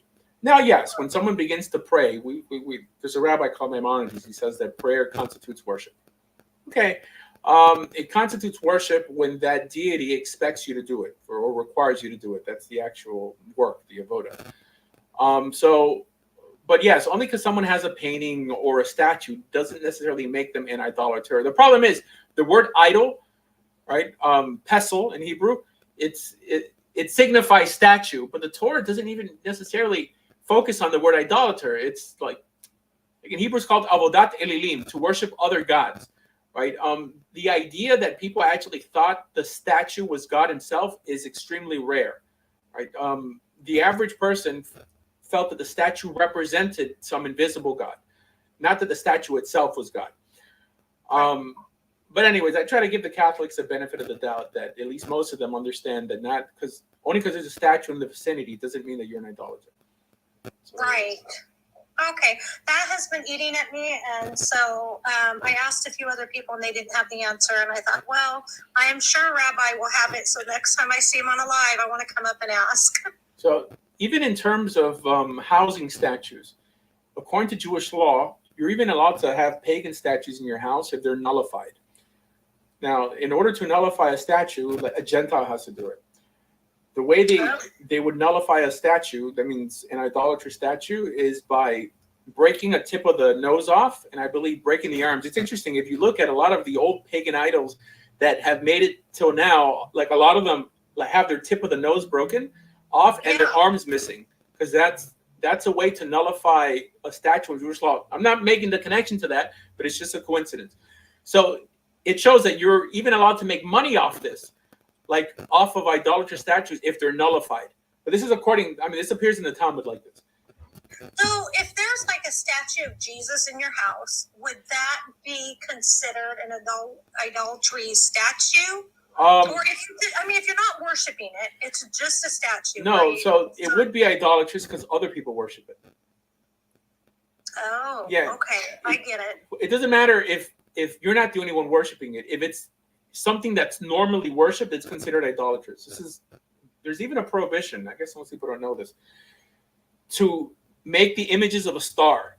This is why in many Orthodox synagogues you won't find a Star of David. And it's like this in Shulchan Aruch, and I think the Rambam also brings it down like this, because people used to worship stars. So any type of image of a star would not be allowed. I guess people don't worship stars anymore or whatever, and then I guess whatever. Now you have more Stars of David. But in most Orthodox synagogues, you won't see a lot of Stars of David because of that. Oh. Yeah. So it shows that it extends even to planets and things like that. That is interesting. I didn't know that either. I do have a friend in the comments that wanted me to ask you if early Jews were henotheistic. So henotheistic means that they believe in the existence of other gods but just don't worship them. Right. Yes, they were. In terms of Jewish philosophy, this appeared on the Jewish scene much, much later. It was really Maimonides who was the first and really only Jewish philosopher to be mentioned by or be so esteemed. So by Jewish philosophy, I mean like the do's and don'ts of who God is or what God isn't, and what even constitutes idolatry from a philosophical perspective. So, according to Maimonides, every false god or the notion of a false god is built on on trickery. Like any pagan magic is built off of just tricks, because this doesn't exist. So it seems, because it's interesting, before they created that term, it would seem that if you did believe in it, if you believed in the existence of other gods but you just didn't worship them, you would technically be a polytheist. Because polytheist doesn't mean that you're worshiping multiple gods. It just means that you're acknowledging that they exist. This term that you mentioned, I believe, is a quite recent term, like maybe even from the 1600s, where they made a distinction between acknowledging that they exist but worshiping another god, right? Because that would have to be built off the contrast of a people who only worship one god, which traditionally didn't even exist. I mean, most people were polytheistic in their societies. So yes, I mean, I believe that most Kabbalistic people acknowledge that demons exist. Right. So what is a demon, essentially? A demon is a metaphysical being with free will that in many cases fights against the will of God. So that's a god. If anything, it's a god with a little g. Now, in Judaism, they don't have this concept, God with a little g or God, not, but colloquially, that's what it would be. So it's kind of weird for a Jew to say, and I don't believe in demons, by the way, but it would be hard for them to say, well, you guys believe in other gods and we only believe in the God of Israel. Well, if you acknowledge the existence of demons who fight against the will of God, and there's even rabbis who will extract demons from your life. There's a procedure that Kabbalistic Jews do to remove the Ein Hara, like the evil eye from your life, and the evil eye is essentially a demon. This is why you're trying to ward it off. You wouldn't try to ward off something that is working towards the will of God. That means that at least, if anything, you're a dualist. But it's still, dualism is still a form of polygamy. I mean, polygamy. Polytheism, yeah. My brain's wearing off on you. Sorry about that. No okay, and then so a Reformed Jewish guy came up on one of our lives, and he tried to say, one, that early Judaism, they did not believe in that there was any other gods. And then he also tried to say the Messiah could be male or female. And that's a left-wing Jew. Huh? Yeah. No, that's a left-wing Jew, like probably Reformed Jew and everything. So Ash is talking about a shade. So, I mean, shadim, the term appears in the Torah, but is it in the Torah and the prophets? But when it appears in the Bible, it refers to foreign gods. It's only in Talmudic literature that shadim become demons. This is just, there's a lot of things like this in the Torah, like the word nefesh. Right? I mean, people think like nefesh means like soul. It doesn't mean soul in the Torah. Right? I mean, it says that a nefesh could bring a sacrifice. It says nefesh ben nefesh, a life for a life. So even the word soul doesn't mean what we think it means nowadays. It just means your being, which could include your physical being also. So things get twisted, ideas get twisted from the Torah, and it becomes something else. But, okay. Thank you so much. I appreciate your time. No problem. You're awesome. Have a good day. Thank you. Yeah, okay, so Ash is right. Yeah, so soul just means human. Almost every metaphysical idea in the Jewish world began as a plain practical one. Virtually all of them. But if you ask the average rabbi who doesn't make that distinction, they think like, well, what I believe nowadays must be intact with what the Israelites believed on Mount Sinai. And there's I remember I was listening to Mr. Litvin here, like on TikTok, and he was telling people, one of the things that God told Moses on Mount Sinai is that if your mother's Jewish, you're Jewish. This is part of the dumbification again. That's a rabbinic ruling that other rabbis disagree with, but one way Judaism is taught nowadays, especially in metaphysical circles, is that even the teachings of the rabbis were given to Moses on Mount Sinai, and you have to believe it in faith or you're outside of the clique. Now, of course, Maimonides didn't believe this. More rationalistic Jews didn't believe this. Heck, the rabbis in the Talmud constantly made a distinction between what's from the Torah and what's from the Talmud. So how do we get to a point where there's rabbis today that can't tell the difference? That's part of the dumbification of Judaism. How do they remove the UI? Well, I'll tell you. So I went to Aish. I went to Aish Torah in the Old City. And I once was going down the stairs and Rabbi Yontov Glazer, he was called the surfing rabbi for a time. You can look him up. Yontov Glazer. He's the son of Rabbi Sam Glazer, famous Jewish musician. He was in some way praying over someone to extract the evil eye. There's some prayer you do. I couldn't tell you what the prayer is. I'm sure you can look it up online. That extracts the evil eye from someoe's life. Right? Not that I believe in the evil eye, but I'm just telling you, this is what's done. That being said, did I hear dumbification? Dreaming of dumbification. Okay. What's next? All right. We'll do 20 more minutes. Do it that way. That's great.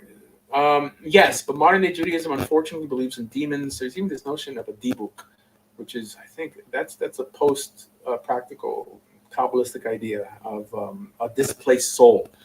And then there's many people who try to separate Christianity very much from Judaism, mainly like in the Jewish world they do this, when the notion of even Satan is quite identical to the Satan that appears in Jewish literature. I'm not talking about the book of Job, okay? There's many people from an Orthodox perspective that when arguing against Christians will try to argue from a Karaite perspective and ignore everything else they claim to believe in when Christians aren't around, i.e. Kabbalah. Rabbinic literature has this individual called Samael, who is the king of the demons, right? This is not someone who works for God or does God's will. Well, tell that to the counter missionaries who, when trying to defeat a Christian and trying to separate Christianity from Judaism, because Christianity is nothing but a Gnostic form of Judaism. It has Jewish roots. There's a lot of things that have Jewish roots that aren't in the Torah, that don't endorse the Torah, the book of Orthodox Judaism, I would say. What are you saying? Man, these lies is crazy. Anyone who has anything critical to say could come up and dialogue, because I need the content. Talmud. How are you? What's up? Man, I've been listening to you for years, and I appreciate so much everything that you've been sharing for so long. I had a question for you about a lot of questions, but I'll try and keep it down to one or two. I guess the first one would have to be the idea in Judaism of who can create. Is it God alone? I've heard some discussion that maybe the angels are allowed to participate. I'll tell you, nobody has the answer to that question. Nobody has the answer to that question. And it takes me to Exodus 7, when there's the showdown with the magicians of Pharaoh, and they throw down their sticks and they turn into serpents too. And every time I ask Christians what's happening there, I just kind of get a blank look because nobody can explain it. No, nobody knows. I'm not for people studying the Torah with commentaries unless they're trying to understand what a Hebrew word means. Your opinion is just as good as Rashi's opinion in terms of the reptiles. It actually says reptiles. It doesn't say snakes. I'm pretty sure it's... Tanim, like dragons or serpents. So I don't know. If the Torah doesn't say, I don't speculate. Because it's just it would be my opinion versus someone else's opinion. So who knows? And I had one more, and this was actually in the New Testament. It had to do with what I thought was an argument against the Trinity in the text itself, and it had to do with the temptation of Jesus, because it said that Satan, takes him and goes through this series of tests with him. And my question to a Christian was either A, Satan knows this is God, if you're assuming the Trinity side, and if he doesn't know that it is God he's talking to, then he's assuming that he is just the man, the promised king of the Davidic line. And if he's assuming it's God, then the whole argument is silly and doesn't make any sense, because he of all people should know that he can't be tested or tempted. Well, that's why the Trinity is considered a mystery, because even though they believe Jesus is God, it's not necessarily the same God the Father. So no one knows. There's some things that only the Father knows that the Son doesn't know. So it's not as simple as, in Kabbalistic Judaism, they have this notion called the Sefirot. 10 emanations of God, and it's further split up into things like the Partzufim, where they actually have God the Father, God the Mother, and God the Son.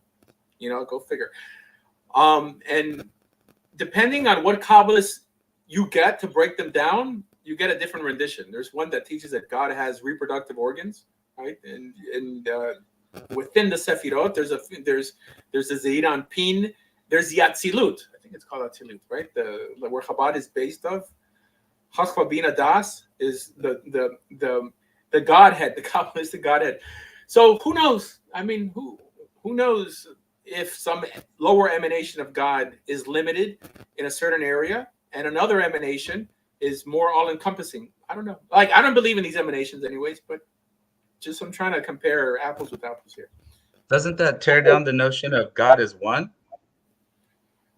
I don't know. I don't believe in the Trinity, clearly, but if the Christian argument is that God is one, but in some sort of complex unity, I don't know how that would break any mitzvah or get you to keep God's law in any different way. Like if you came to that conclusion. The problem I have is if someone attacks somebody else or kicks someone out of a community because they fail to come to the same understanding that he came to. You know what I mean? Like, only because you're not convinced of a certain idea, don't shove it down someone's throat. But if you want to believe that God has a cousin, right, and they both make up the God of Israel, I don't know how that destroys or hurts the notion of echad, which I mentioned earlier in the show. There are rabbis who say that echad could mean unique and not necessarily that he's only one. But literally, echad just means one. Who knows?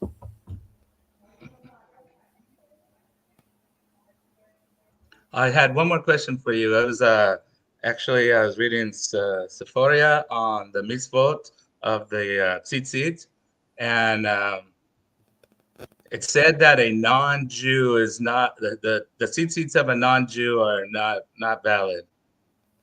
Right. No, because you have to do it. You have to do it for the sake of the mitzvah. That means only a Jewish person who's bound to keep the mitzvot could do tzitzit. It's called what do they say? If anyone's ever visited like a tzitzit factory in Israel, like when they're tying them, they're constantly saying over and over. I think it's called l'shem tzitzits, over and over again, because the mitzvah is that you're putting the tassels together for the sake of doing the mitzvah. So the argument is, if someone's not bound to make tzitzit, and the understanding is that women aren't bound mainly because it's time bound, because you only have an obligation to wear them in the daytime, then you can't make them for other people. I believe that's the understanding why a Gentile can make them for anyone other than himself. You could do anything for yourself. You could slaughter for yourself, technically. But yes, that's pretty much the understanding.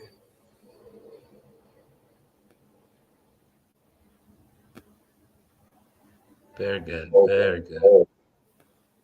Yeah. In Shulchan Aruch, it says also that one shouldn't sell Jewish garments to Gentiles. This wouldn't apply technically, right? Because back then the notion of a talit katan or a talit gadol wasn't a real thing unless you sat on the Sanhedrin, because they were the only ones who had a separate beged. Like, it would be part of your clothing. So yes, it would be clothing, I guess, worn by Jews, and Jews, if they wore four corners like garments, would have fringes on it, but they themselves would typically tie it. But the reason why it says it is because someone could become an imposter, use them to get close to Jews to harm them. Also says that you shouldn't go to a non-Jewish barber because of that, because you have a Gentile, and back then, in Talmudic times at least, to be a Gentile, by definition, meant that you were an unethical person. because you didn't have Torah. It's not like nowadays that if you're a Gentile, you could still be sensitized by Torah, either by becoming a Muslim or a Christian. Back then, if you're a worshiper of Mithra or whatever, we don't know what values you hold dear. So they felt that you have to be very vigilant with Gentiles.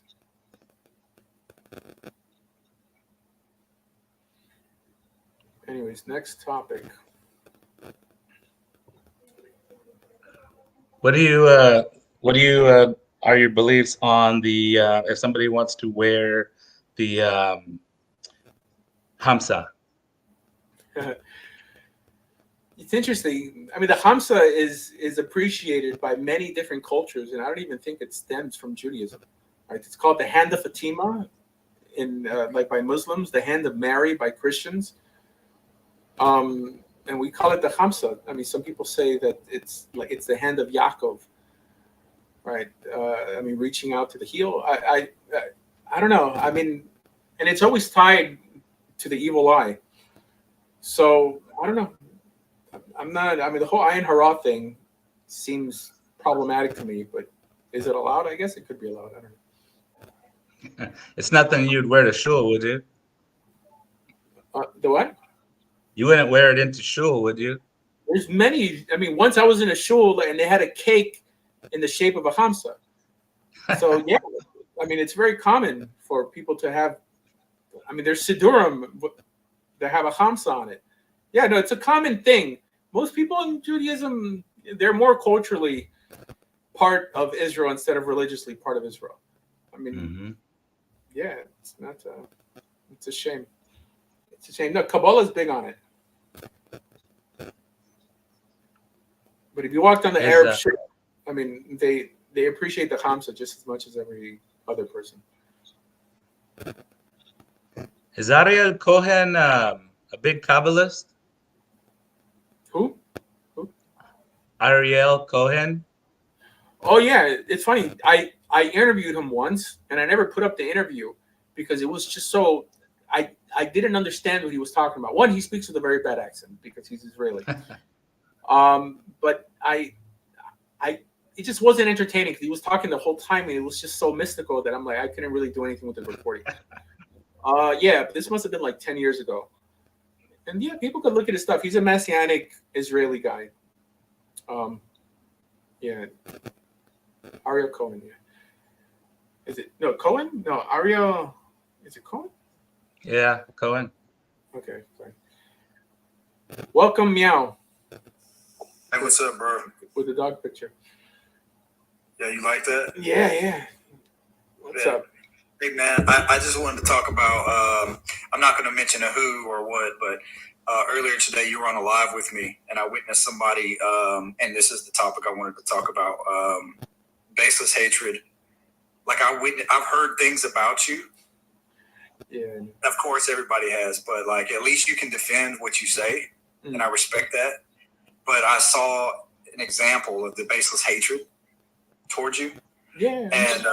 And I get it too a lot. I mean, not by all, but I get it a lot. And it's unfortunate that people, like you said earlier, they can take an ideology and then like try to push people out. Like they're exclusive. They have all truth. Well, they won't debate me. I mean, that says it all. Like I've challenged this individual, you know, he calls himself Rabbi Litvin, to a debate, and all he does is insult me. You know, I mean, he knows better. Guys, if you're ever in his live, tell him to debate Asher Meza. And I've debated hundreds of people. I've debated more rabbis, more Christians, more imams than any Jewish person alive. Go on my channel, TorahJudaism.org, under debates and under media and debates, and they're all recorded there. So this is why it's easier to defame instead of debate. That being said, the only thing I've ever called him is a jerk, you know, for being a jerk, you know, but I don't care. Like, I don't tell people who they could or can't learn Torah from. He tells anyone in his life that they're only allowed to learn Torah from the rabbis that he sanctions. And he says that they're not allowed to learn Torah from me, which is okay. I get it. You're a female, right? You're looking for some sort of leadership in your life. That's fine. But when men start allowing other men to tell them who they can be educated by, that's when I start losing hope, like for religious people. Okay, because this like cult leadership stuff, I mean, like shouldn't exist with social media when there's so many outlets, right? And where people could actually dialogue. But anyways, whatever. You know, I appreciate it.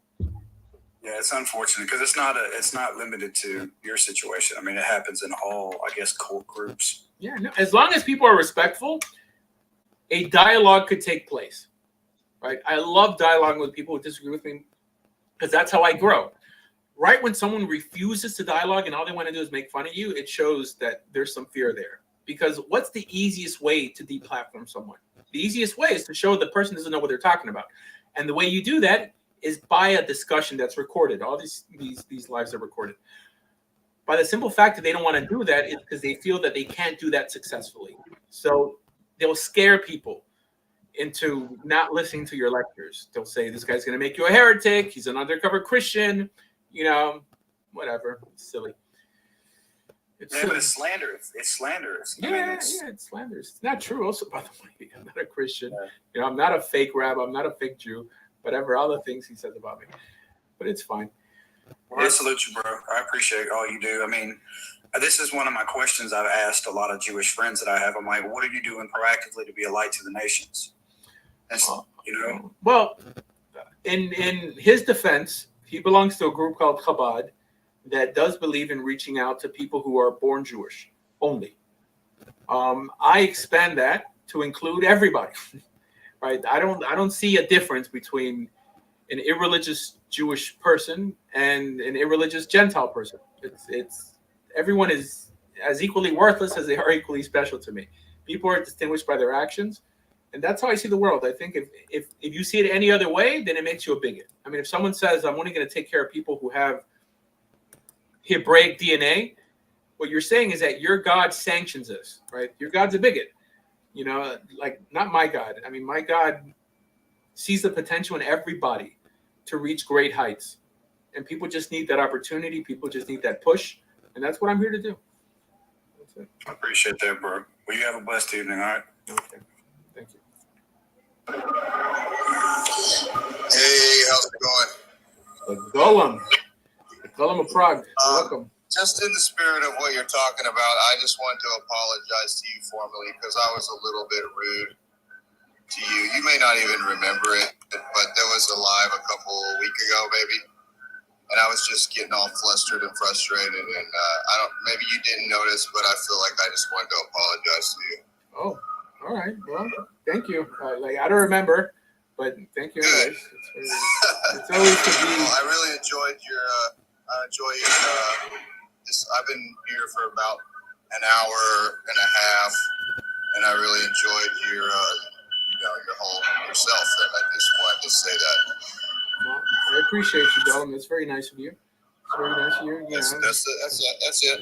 We have a principle in Judaism called Derech Eretz Kadma LeTorah, that decency predates even Torah learning. That in other words, you can't even learn Torah properly unless you're first a decent person, which is interesting, right? Because there's a statement by the Ramban. This is like another rabbi who says that you can actually keep all of Torah and be a piece of crap. Which is, I mean, I guess from a ceremonial perspective, it's true.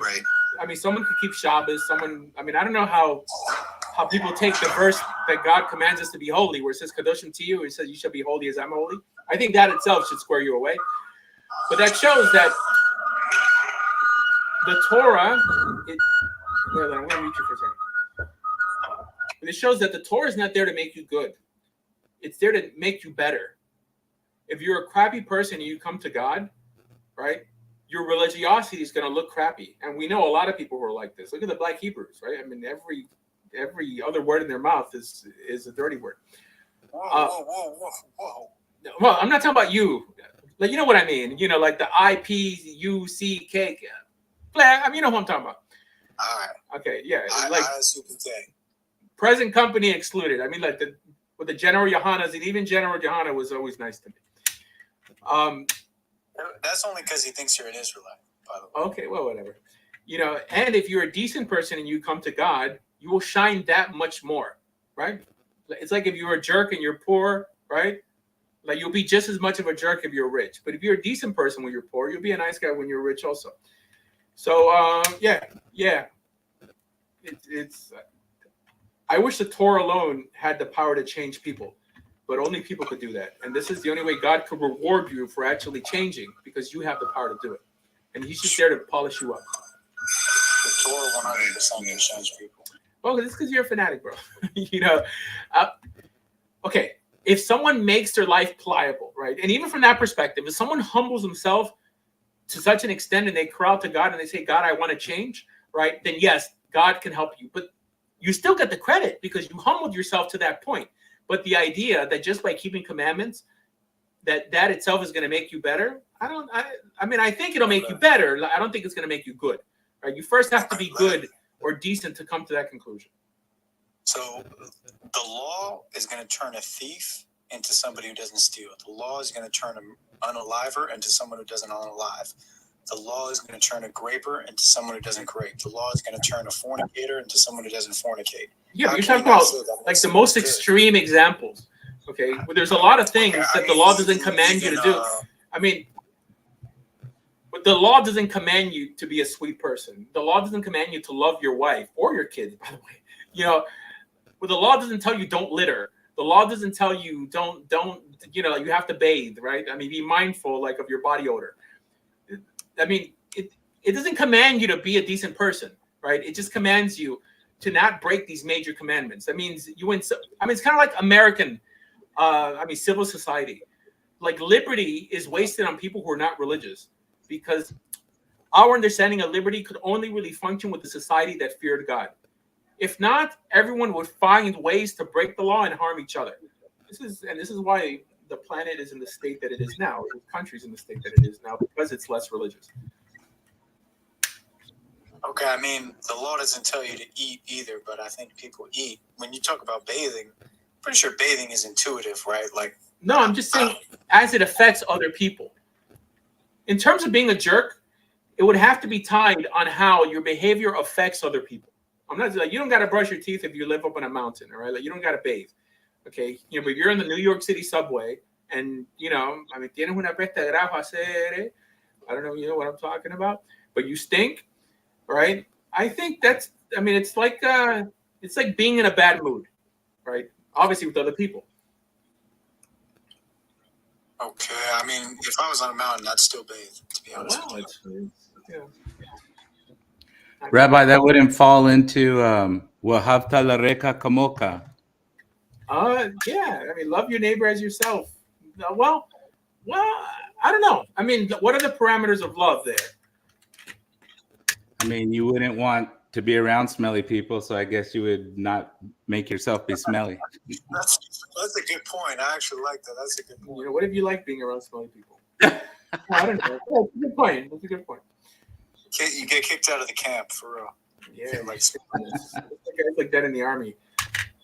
There's guys in basic training, and I don't know too many guys. I know people, but there's some people who don't bathe, right? And there was guys that the drill sergeant had to force them to shower. There's just some people like that. They just like in the Jewish world, there's this practice called coasting. This is only in the yeshivish world, like in the yeshiva world, where people will only shower like right before Shabbos. And like all week, they're just like, blah, and it's only because they went to a mikvah. And yeah, some people got some funky habits. But that's why you have the 80-20 rule. Some people are meant to remain single. What are you going to do unless they find another stinky partner? And then what do you got? And then you have episodes of Cops. Yeah, go ahead. So do you think that there's going to be another temple established? Eventually. Yeah, why not? I don't know how. I don't know how we're going to find this Ark of the Covenant. What? Don't you think it's important for another temple to be established? For there to be redemption, I assume. Like, I think Judaism could function without, right? Just because there's a clause of us being in exile, meaning that God understood that a time would come where there would be no sanctuary, there would be no ark, right? But for it to exist in an idyllic manner, there would have to be a temple. So... You're talking about forgiveness of sins? No. You can have forgiveness without a temple. You can have atonement without a temple. What do you think what are you saying the difference between forgiveness and atonement is? Oh, God forgives you in exile without a temple. right? This is why it says that if you repent, Leviticus 26, wherever he exiles you, if you turn back to God, he will hear your prayer, forgive your sins, and then bring you back. So he forgives your sins with no sacrifice because you're in exile. Then he brings you back, and that's when you make atonement. You atone for the land. I think the altar does atonement for itself. We don't know exactly what atonement is. I mean, kapara just means like a covering. It seems that it's more of a resetting, but we don't know exactly what it is. We know what forgiveness is, right? Atonement, we don't really know. In terms of Yom Kippurim, like the Day of Atonement, or atonements, technically. You know, it's interesting how in English, they translate it as Day of Atonement, but it's not Day of Atonement. It's Day of Atonements. Day of Atonements is not Day of Atonement, like singular. But anyways, it seems that that is the permission we have to live in the land of Israel. The land of Israel doesn't belong to Jews. The land of Israel belongs to God. He only leases it to Torah observant Jews on a yearly basis. And that lease is renewed every year on Yom Kippur. That's it. You know, because then what are you being atoned for if there's no heaven and hell? The Torah doesn't talk about heaven and hell. It could be a later idea, but the Torah can't be making laws for concepts that it hasn't established yet. Okay, so then what are you being atoned for? Atonement has to do with exile and redemption. And that was the notion of hell in the biblical mind. The notion of hell was being kicked out of your land. And the notion of heaven was being brought back to your land or being allowed to live in the land in a redeemed state, having rain in its season, seeing your children grow old. So Yom Kippur or Yom Kippurim was the day God renewed your lease and allowed you to live in the land another year, which is why Yom Kippur nowadays means nothing to us, right? The rituals that we go through, the rabbis Chazal set it up that this is what we must do, so we shouldn't forget what was actually done with the goat and blah, blah, blah, right? But Yom Kippur makes absolutely no sense outside of the land of Israel. And Yom Teruah, which is like Rosh Hashanah, that's the actual day that we're crying out to God. Yom Teruah is like the feast of trumpets, but it's because you're calling out to God. All right. I mean, Teruah also means like to yell. That we're yelling out to God for forgiveness, and Yom Kippurim is the day that God atones for all your like basically what you were uttering 10 days before. Let me ask you, why do you have that interpretation, Jeremiah 31? I mean, doesn't it, when we see in those days, I think we can pretty much say that this is end day prophecy, no? No, because it would contradict the Torah. Jeremiah 31 says, in those days or in that day, I'm going to make a new covenant. Okay. Who's Jeremiah talking to? He can't be talking about the last days. He's talking to Israel and Babylon. Jeremiah was the prophet that they threw down the cistern because they refused to accept his prophecy that God was going to destroy Israel and exile everyone to Babylon. So now he's giving them hope in Babylon. The day is going to come that he's going to make a new covenant. Because whenever Israel goes into exile, it's because they broke the covenant with God, and God broke the covenant with them. He's going to make a new covenant that, unlike the previous covenant, right, and it was still based on the Torah, it brings in poetry, symbolism, hyperbole, that he's going to write it in your heart, blah, blah, blah, blah. But it's tied to the Torah. The covenant is just the agreement to keep the Torah from our perspective. And then because we're keeping the Torah, we are God's people, right? He becomes our God. He speaks in our behalf. So that's it. I mean, that's the only way it makes sense from a Torah perspective, unless Jeremiah is wasting his time talking to a bunch of Babylonians about an idea that doesn't apply to them. But he's not talking about Babylon. He's talking to House of Judah, House of Israel. Right, in Babylon. Like Jeremiah also says... I mean, listen, a Chinese person in South America is still Chinese. All right, hold on. So there's a reason why Talmud Bavli is called the Babylonian Talmud and not the Babylonian of Jews who happen to live in the Talmud, like in Babylon, right? So the reason it's called the Babylonian Talmud is because those are the Jews that didn't leave Babylon even after the building of the Second Temple. They were there. They're considered from Bavel. Now, I'm talking about an Orthodox perspective. Hillel was called Hillel the Babylonian. So this idea that Israel was ever to be understood as a nation like the French and the Irish or the Babylonians or the Philistines were a nation is not the biblical concept of Israel. You could be a Babylonian and still be an Israelite. This is post 1948 that we think that Israel is a nation like every other nation. No, we're unlike Israel. What? Israel is a nation. Nation comes from the word natal, which means coming from the same birth, coming from the same person, right? That's what nation means. So not in Hebrew it doesn't, by the way. So nation in Hebrew, like, it's essentially am. So am is it's also the word goy. I mean, goy also means nation. But am, like Am Yisrael is the nation of Israel. Am is essentially means a people. So it's a very broad definition. Asher. But I'm saying you can't be an Israelite and a Babylonian. The same way you can't be an Israelite and an Edomite. That's not true. Those are two separate nations. So Ruth, even after she identified with, like your people being my people, your God being my God, she was still called a Moabitess. I mean, I don't think it was an insult back then. Post Israel, post the establishment of the state of Israel, they're like, don't call me an Arab. I mean, call me a Mizrahi Jew. Middle Eastern Jews are Arab Jews. Okay, it's the same thing. Ladino is Spanish. People always try to distinguish themselves, like that helps the cause. That hurts the cause. It'll help the cause if they identified as Arabs. I'm telling them that I'm just like you, and look at that. I could live in a land that you can't. Why? Because I accept Torah and you don't. It's such a powerful move, right? It says in the Quran that Muhammad met with Arab Jewish tribes, right? Just like Christians could be Arabs, Muslims could be Arabs, Jews could be Arabs.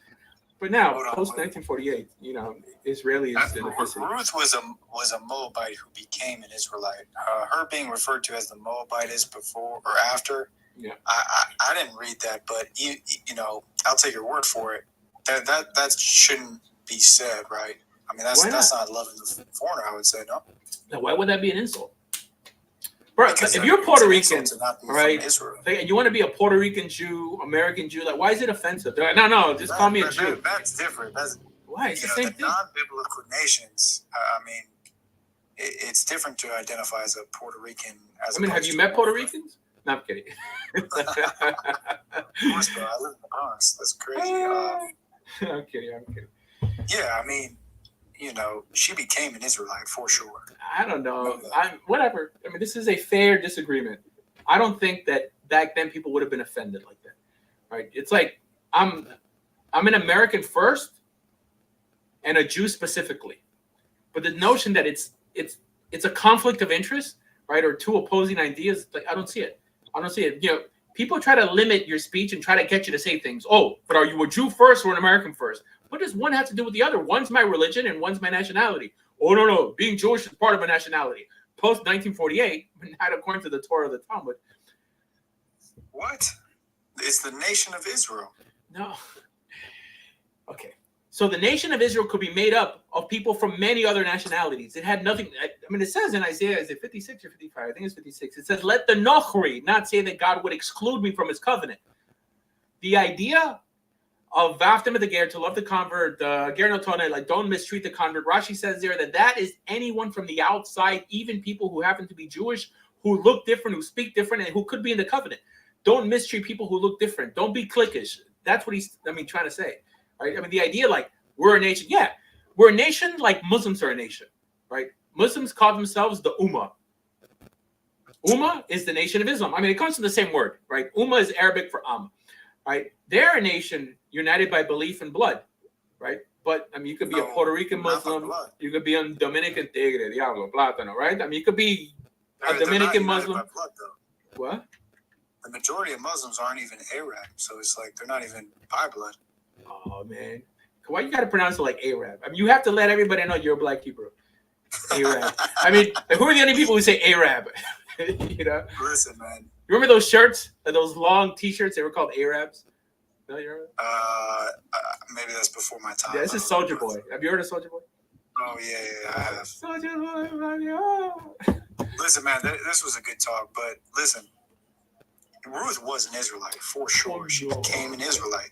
You know, that's what you were yelling at General Yohana for, Mitzvah Hadin. Yeah, no, because they were telling me that no, false doctrine. Ruth was really a Israelite from the beginning. I mean, she was never a Moabite. Nah, no, because she was a Moabite in verse 4, and then in verse 17 she was an Israelite. Yeah, no, but they'll say that she was an Israelite living in Moab because they don't believe you could convert to Judaism. They don't believe you can convert to Judaism. You know, so Ruth is just, you know. I don't believe in a Judaism though. Oh, well, now you're taking it to another level. I believe in a Torahism. Ooh. All right, man. Have a good night. Okay, Have a good night, man. No problem. Rabbi, Saadia had a question, and actually me and my wife ran into it last night reading about Jacob, because he basically lied and tricked his father to get the blessing. And her question is, how did God use him and bless him with him being shady? Yeah, so God wasn't happy with that, by the way. You know, it's interesting. If you ask yourself, what did the blessing actually benefit is like Jacob in what area? It didn't help him one bit. It's a way of showing us that these things are stupid.